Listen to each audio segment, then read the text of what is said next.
தமிழக அரசு ஜிஎஸ்டி வரி விதிப்பு முரண்பாடுகளை களைய மாநில அரசுக்கு மத்திய அரசு வலியுறுத்த வேண்டும். பெட்ரோல், டீசல், கேஸ் விலைவாசி உயர்வை கட்டுப்படுத்த வேண்டும் உள்ளிட்ட கோரிக்கைகளை வலியுறுத்தி தமிழக வணிக சம்மேளன கூட்டத்தில் அரசுக்கு கோரிக்கை வைக்கப்பட்டது.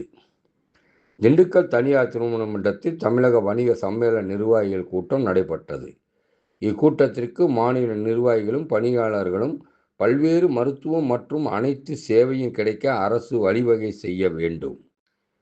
இக்கூட்டத்தில் தமிழக வணிகர் சம்மேளன மாநில தலைவர் தமிழ்ச்செல்வம் கலந்து கொண்டு கூட்டத்திற்கு தலைமை தாங்கினார்.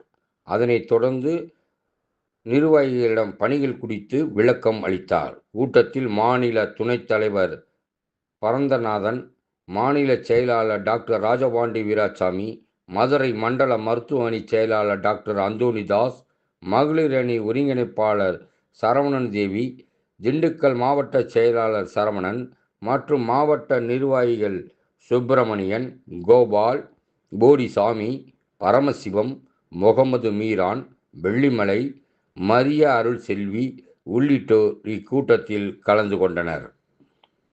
உறுப்பினர் அட்டை வழங்குதல், மருத்துவ காப்பீடு அட்டை வழங்குதல், அப்பல்லோ மருத்துவமனை, வாசன் ஐகேர் மருத்துவமனை, சரவணா மல்டி ஸ்பெஷாலிட்டி மருத்துவமனையினுடைய மருத்துவ இலவச மருத்துவ காப்பீட்டு அட்டைகள், மருத்துவ குடும்ப நல காப்பீடு அட்டைகள் வழங்க